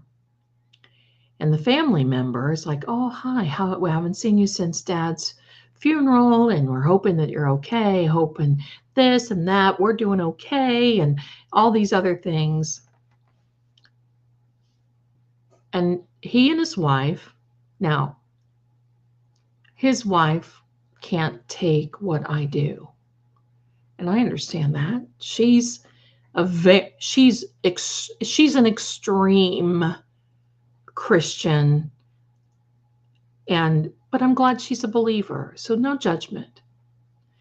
She just can't wrap her head around what I do. So they tried to find me. They found me through YouTube. They found my email and they wrote to me. And they sent me all of this genealogical research, my genealogy. Now, the lady that was from the 1400s, her name is Lady Lady Ottilie von Gertlitz Odie is what they called her. Lady Ottilie von Gertlitz. She was registered of living on the border of Germany and Poland. She had a book of insight, is what they called her.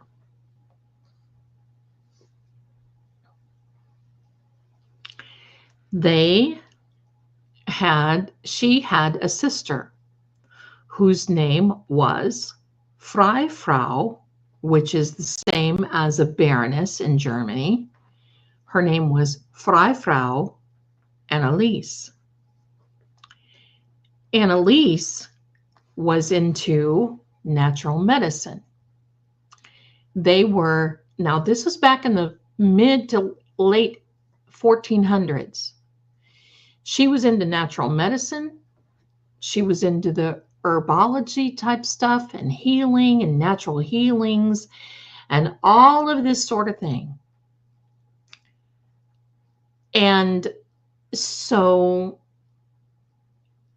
I guess Lady Ottilie or Odie would read. Now, I don't have that natural healing thing. I wish I did. But I have the read. So when it came down in the family tree, I am the last relative of Lady Ottilie von Gertlitz.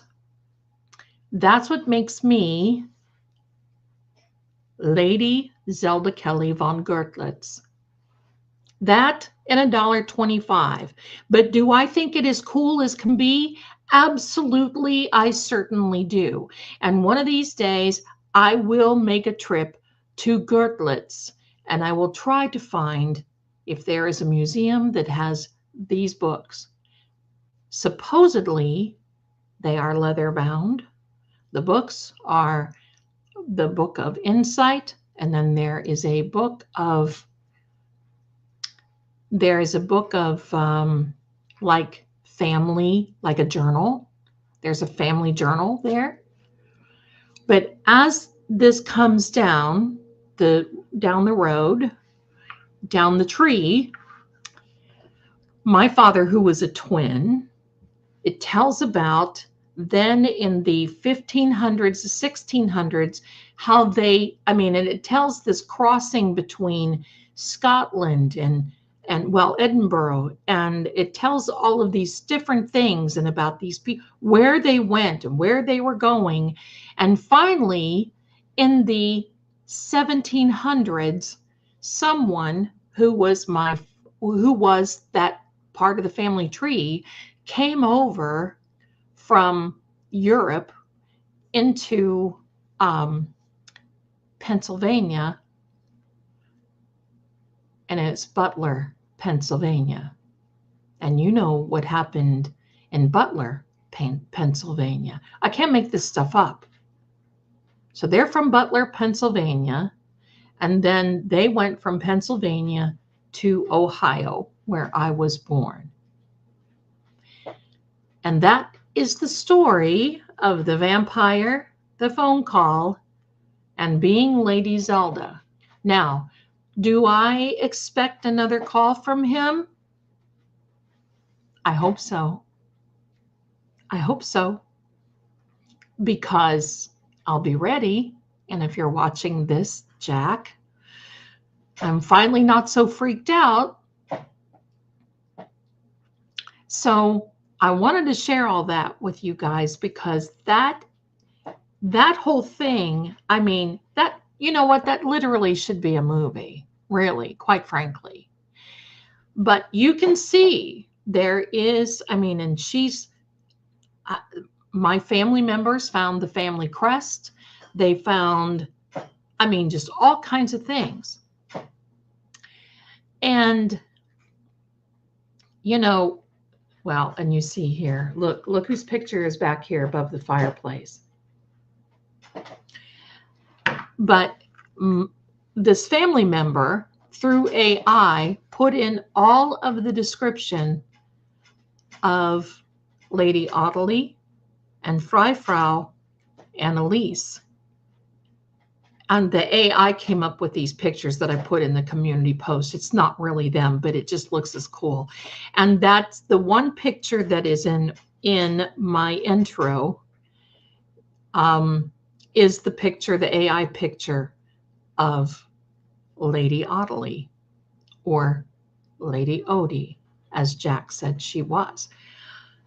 I just don't even flippin' know.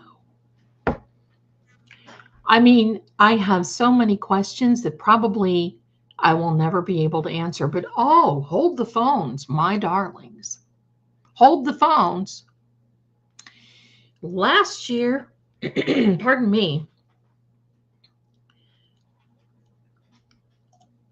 Oh, my darling Lily, good thing my family didn't come from Salem. They would have burned me at the stake. Oh, let me tell you, honey, Europe was worse.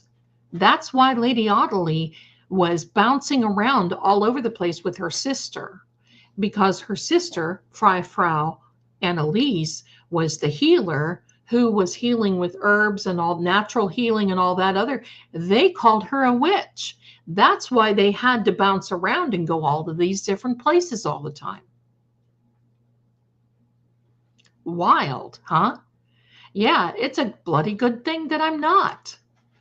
Wait, if you've been hanging out with me this long, please do me a favor and hit that like button. I don't even know how many likes I have right now, but I would love that. Yeah, Europe was worse. Lily, she has a cousin named Elise. This is Annalise, which I just love. So, yeah, Europe was worse. And I mean, one day I'll tell you the story of the card reader. Her name is Mademoiselle Marie Lenormand. That is the Lenormand cards that I use in some of the readings. She read cards for Napoleon and actually told him he was going to be exiled. And they had sent her to prison. It was like weird. It was weird how they did that. Thank you. My gosh. That's like so cool. Thank you so much. I appreciate it. Thanks for being here. I love telling these stories for all of you. Because you know something? I got to tell you this. Bless Karen. Because people kind of get after her sometimes because she's so stoic and put together. And I think sometimes people just expect you to just be falling apart and wailing and gnashing of teeth and all this other stuff. And quite frankly, I'm sure she's had her moments. But at the same time, Karen's got to keep it together. And bless her, I don't know how she's done it. This is such heavy energy, knowing that people who are corrupt and compromised are after you to put you away so that they can live their lives and go on and live freely. They're not going to now, but that's what they have thought.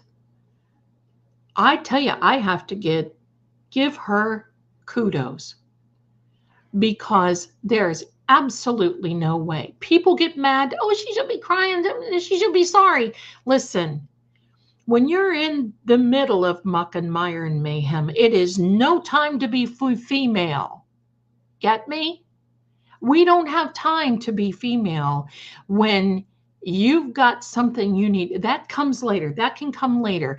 I'm sure that when this is all over, she's probably going to take off with her family, go somewhere, and she will probably cry for days.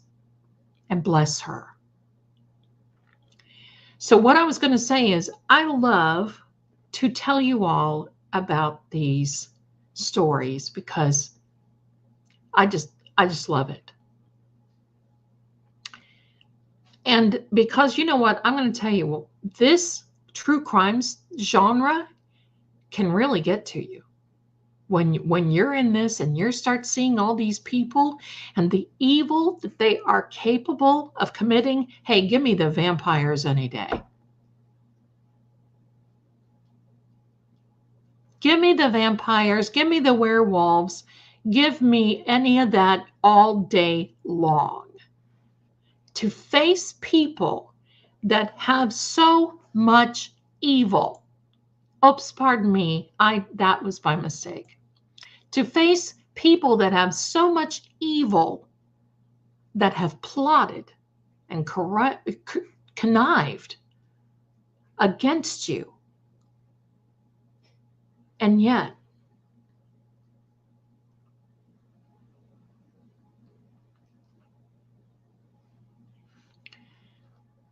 give me the vampires any day.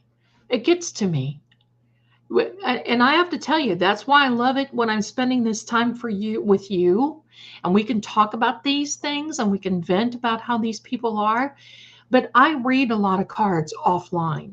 When I'm not doing the videos, I'm reading. If I wake up in the morning and I'm thinking about her, after I say a little prayer, I read and say what's going on. And I'm also going to say this. I said it again last time, but I'm going to say it again now about Doc Aiden. I like to call him Doc Aiden, Dr. Aiden, Dr. Turtleboy, Aiden Carney. Do you really want it? Aside from him finding out all of this corruption, because if it weren't for him, we wouldn't know what is going on. I'm going to say not only with Karen Reed, but for Sandra Birchmore. If it weren't for him, we wouldn't know. His biggest obstacle with these clowns. I would call them a lot worse if I weren't, hey, my motto is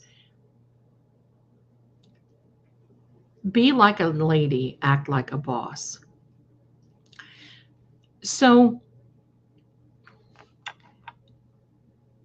if it weren't for Doc Aiden, we wouldn't know this. His biggest obstacle is they don't consider him a journalist. They just think that he's some random dude that got lucky and fell into this and decided to just do his own thing. And he's more than that. He's educated, but he's got some common sense. And quite frankly, I would rather watch. Sure, sometimes he gets out of bounds and I sit here and I laugh at him. I mean, to me, it's just like watching some of those, I don't know, those funny movies. I got to tell you, I laugh. But he talks like this because he has to vent. Oh, God bless him. Let him vent. Doesn't hurt anybody. If it hurts somebody, it's vamoose. But if it weren't for him, be like a lady, act like a boss. That's right. I've got it. That's on my Skype too. That's my motto that I use. Be like a lady, act like a boss. They don't recognize him. I got to tell you something. I watch these jokers, and yes, I'm going to say that. Boston 10, Boston 25, anybody else that wants to come in here, good. Vanity Fair was the closest that we've gotten to of really doing a good job. But these guys and these networks, where are you? Where are you? You mentioned Aiden, you mentioned all these things, but where the flip are you, people? Why aren't you reporting what needs to be reported?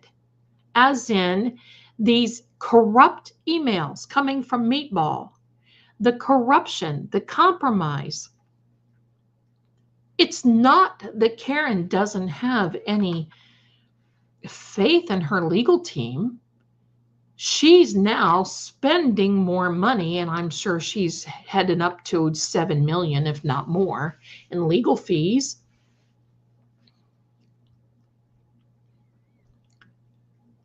And now she has to add. She really doesn't have a choice. I mean, wait a minute. AJ and Yannetti are doing good. They're doing great. But I know that they have added on Alisi for a reason. And that's because he can handle everything after the fact, as in the Section 1983, the RICO Acts, the experts. Just wait. I just can't wait. They're going to know what hit them. I want you to all know that. And look, I want to tell you something. I don't know Doc Aiden. I don't know him. I've never spoken to him. He probably doesn't even know who I am. He does because I've donated to his channel. But from that moment,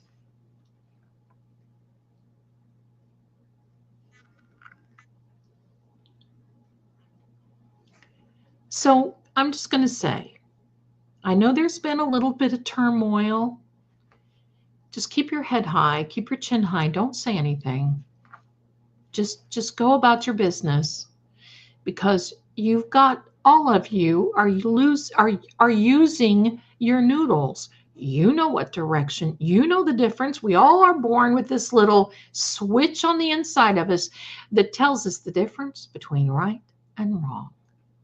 We know when something gets to us and it's unsettling and it just doesn't feel right. If it doesn't feel right, vamoose. That's what we have that for. That's called discernment, right?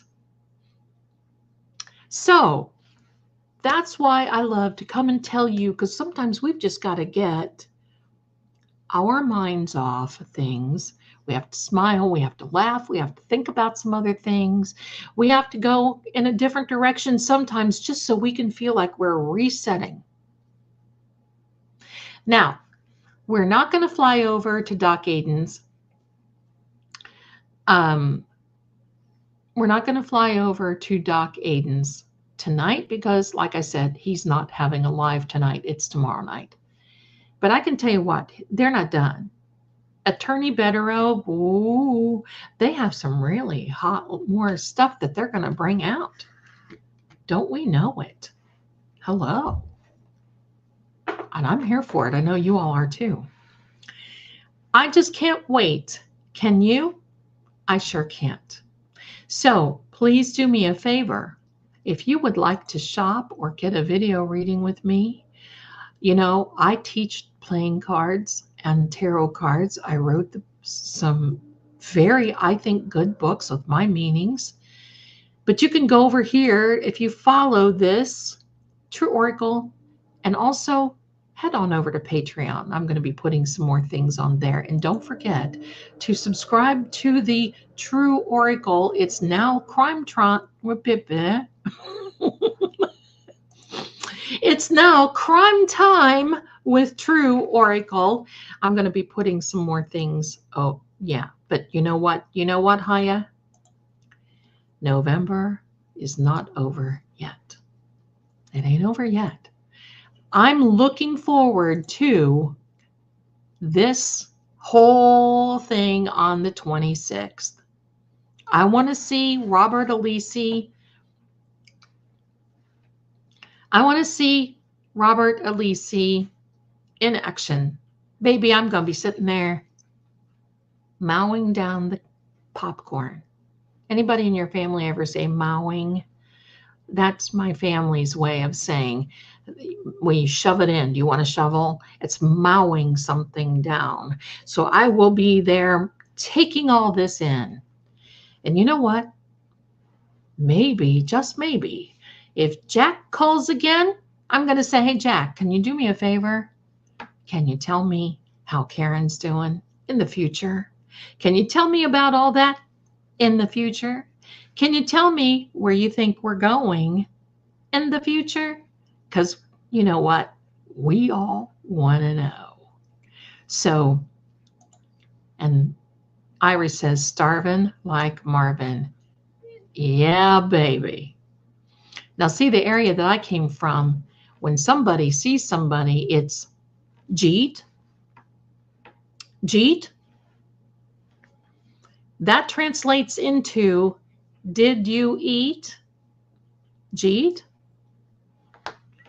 So, yeah. My family, we were big, as my grandmother would say, cookers. We cooked. And the funny thing of it is, when somebody was born, we cooked. When somebody died, we cooked. When somebody went away, we cooked. When somebody did this, we cooked. When somebody, you know, blah, blah, blah. When somebody did this, when somebody did this. Holy mackerel. We cooked. We ate all the time. The hilarious. Oh, I meant to tell you about my son. Hold on. One more little tidbit about the story and the Lady Zelda. Let me tell you that. It was last year. Yeah, don't forget. Don't forget Yannetti too. That's right. Last year, there was another woman that she was from Europe who worked on our line.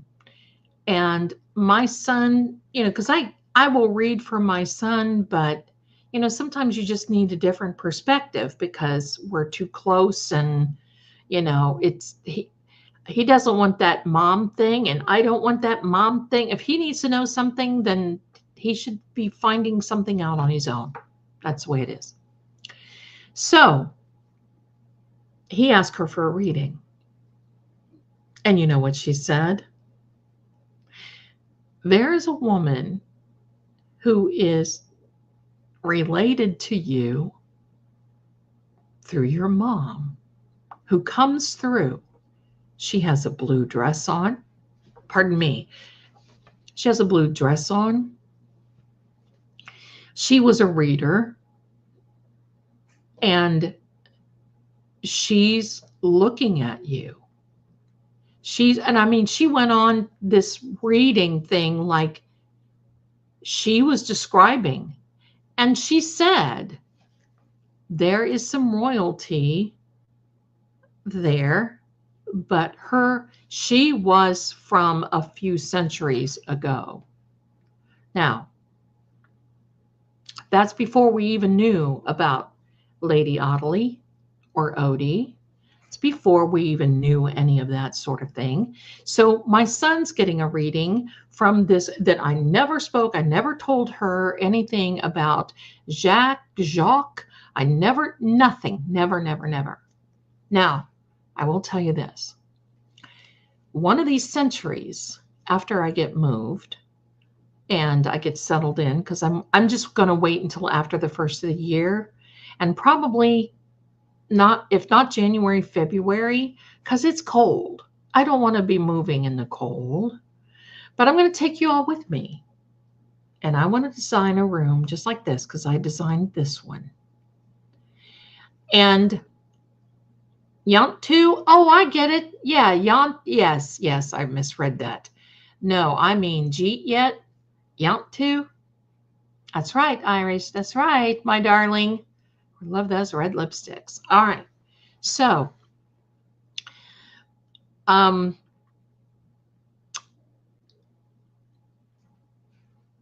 want to travel a little bit. And I want to go to Salem, but I want to go to New Orleans. When I was in New Orleans, I'll have to tell you that story one of these days. When I was in New Orleans, I went to visit Marie Laveau's cemetery, now where she is buried. And back then, you could just go in there and walk up to it and whatever. Now I think it's different. I think you have to go there with some type of tour guide, because there were people that were defacing. I mean, I left candy. That's what you're supposed to do. But whatever. Good, whatever. I would love. Oh, Irish, that would be fun. That would be fun. I was going to say that when I go somewhere, I can let you know, and if you can come and meet me, great. They have it locked up now. That's what I heard, Anna. Thank you for sharing that. I'll share my story about St. Augustine. I lived in St. Augustine, read cards in St. Augustine, and I'll share my story about that one too. That one's eerie as can be. You'll all like that one. And I was a part of the JCs back then, and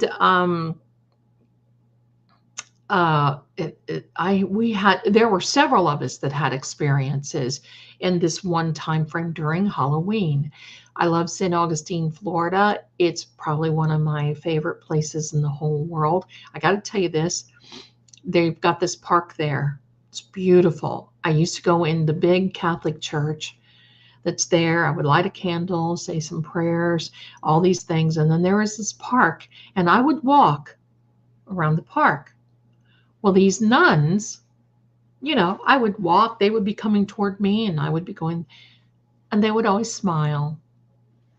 And they would, they always thought I was someone else. I don't know who they thought that I was, but I've always had that type of experience in St. Augustine.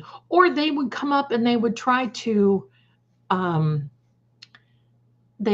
speak Spanish to me, Hispanic. Then I would be, no habla español. Okay, let's do this. So I've got a lot of stories we'll tell. We're going to keep doing this. I would love to meet you at the Felissa House in Iowa. I would love to do that. I love Iowa. All I know, all I owe, Iowa, Iowa, Iowa. Okay, we're not going to do that tonight. All right. And Anna, 1994 to the cemetery. She went and checked on going back for the next year. Yeah. It's unfortunate people ruin things, isn't it? Um, I love it there. Love the lighthouse. My favorite is Savannah. I like Savannah too. Savannah was beautiful. And yeah, Auntie BB, 45 minutes away from New Orleans, Marie Laveau, is open during the day. Yeehaw. Well, so I would like to go. So there we are. So we just never know. But St. Augustine is one of my favorite places in the whole world. You know what my biggest thing? I would travel more, but I need to find a babysitter for the kiddios. My son can do it sometimes, but he works and, you know, he's got his gig, and they are so attached to me that it's very hard. I can't stay away that. Yes. There you go. Zelda, unless you enjoy humidity, don't come for a visit. No, I don't like that. I don't like that sort of thing at all. But what I would like to do is I would like to get a reading in the little tea room they have down there in New Orleans. And they are booked up for, I mean, my goodness, they are booked up like crazy. So we just never know. And those types of things, I will be putting those, I believe, on Crime Time. And if they don't go well, I may just put them on my own House of Zelda thing. We're going to, because we don't want to mess up the algorithm. We're really doing our best to try to bring Crime Time, True Oracle, Psychics up the ladder and really start getting that going. Sometimes it's difficult, you know, with YouTube, but then once you go, and I'm going to tell you, I've been on YouTube since 2018 and I struggled. I mean, it was just, but I got to hand it to Karen Reed. It was her case, and it was Verdict Watch. And the Verdict Watch is what did it. So we thought we'd open our doors to Hollywood and see what we could do. So there we go. Roxy, my darling, you darling, Deadwood, South Dakota. I love South Dakota. I love out west. There are professionals that come in for a couple of weeks before Halloween, and we go on tours. Bill was, I can't spell it, in Deadwood. Oh, yeah, pew-pewed. Wild Bill, I know who you mean. Was pew-pewed in, yes. I like Jackson Hole, Wyoming. Wouldn't you love to just hold up with somebody in Yellowstone? Right? Hello? But Jack, if you're out there, if you want to travel with me, my darling, that's okay, because then you can tell me what's going to happen before I go, and maybe I don't even have to go then. Right? That would be a lot of fun. We'll try to go there. You know, the one place that I want to go, my darlings. Now I'm going to admit to you, and then we're going to go. I am going to admit to you that I like to go to the casino. I'm sorry, I just like to go. I like to play the slot machines. I like to watch the people. I love this. I love it. I want to go to Vegas, but I want to go and I want to see Zach at the Haunted Museum. Zach from Ghost Adventures. I can tell you, I won't be able to go into the doll room. Maybe I will. But that's where I want to go. And if I go, you'll see me, because I will be saying hello in the casino. And you can't film in Zach's museum, though. He's got the Haunted Museum. So Deadwood has casino. Oh, really? I didn't know that. I did not know that. That's amazing. Tombstone is one of my favorite movies. I want to go there to be in. Yes, I love Tombstone too. Haya, well, you know, I'm going to tell you, I don't have to be psychic to feel that there's a trip coming on. You know, this casino that I like to go to is Cherokee, North Carolina. It's smaller. Now, you can't record in there, but it's gorgeous.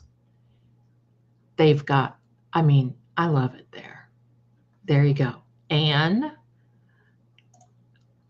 I work with a paranormal team. We have been in several locations. Anna, I'm going to tell you something, my darling. That's how I started out, was in the paranormal. I still am in the paranormal field. I still do spirit things. I still do all that. Please let us know where you're going to be and how you're doing and all that good stuff, because we love it. I love it. Can't get enough of it. I love it. There you go. I stayed in a haunted hotel in Tombstone. Ooh, that sounds like a lot of fun. That sounds like a lot of fun. So you know what, my darlings? We just don't know. We just may have a little road trip. We may have a little meet and greet. And if I do, you know what? What better place to have it is at a casino. Just get it. We can do a group poll while we're reading cards. Bravo, bravo. Listen, it's time for it to go, right? I've held you all too long. I love you so much that I just love being here. But I smell my roast getting ready, and I smell my potatoes, and I don't care about eating. I just don't want to burn them. So I want to tell you this. Can I get a gift card, Lisa? Oh, that's a good question. You know, if you want a gift card for like a reading or something, probably the best thing to do is go on trueoracle.com. Let me put that for you. There is a customer service. Contact them and ask them what you could do. I've never had that question. So, but I'm certain that they would accommodate you. I'm certain of that. So, oh Lord, I meant Tombstone. Enjoy your roast. You know what, my darlings, just would we just not have, we would have a blast, wouldn't we? We would just have an absolute blast. So you know what?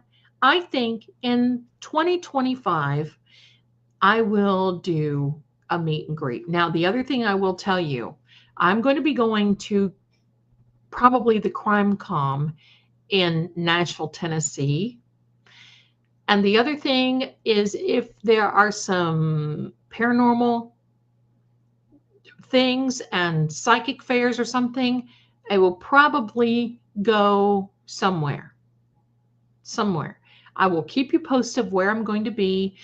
I will probably have a booth for True Oracle, so we can talk about readings and crime and all this other stuff that we normally talk about. And paranormal, love it, bring it. And I'll let you all know where I am. How's that? I'll just let you know where I am. And if you're close by, if you can come, you know me, I would love to meet you. We're going to have a good time. I will do that. So now, my darling, come to Maine. Listen, I want to go to Maine.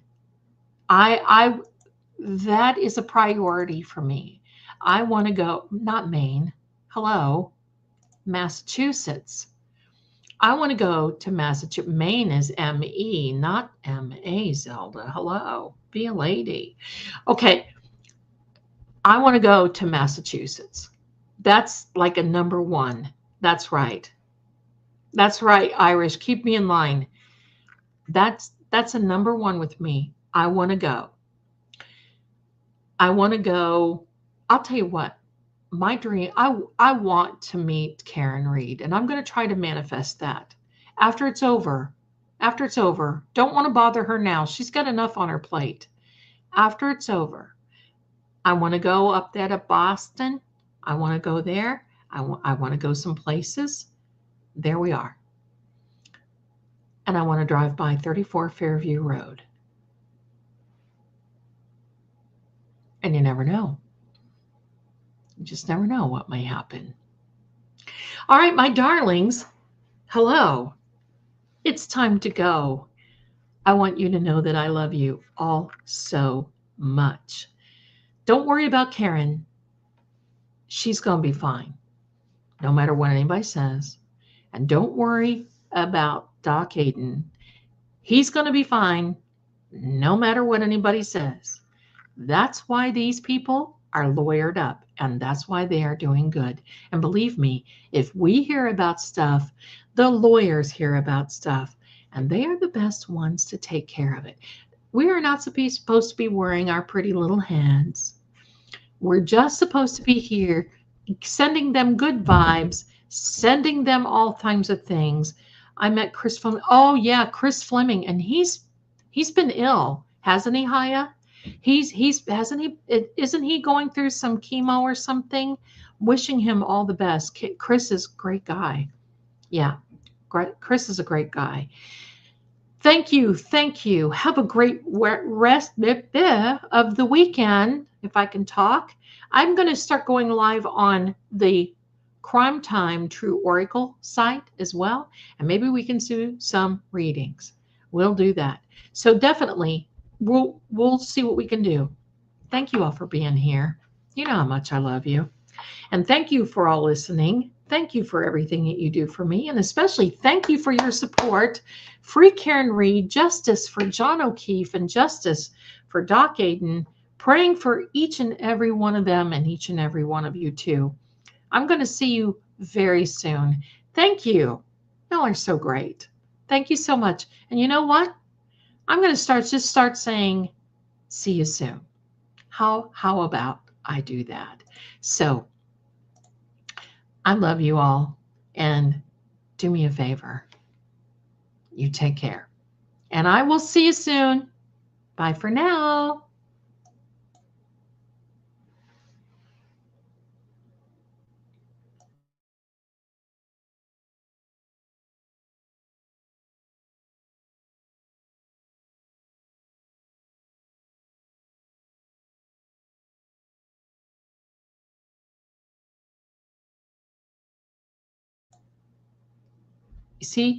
See, this is StreamYard. Thank you, StreamYard. My friends want to see the kitty that says, good night, my darlings. We're going to try this again. Be safe, everybody. Love you.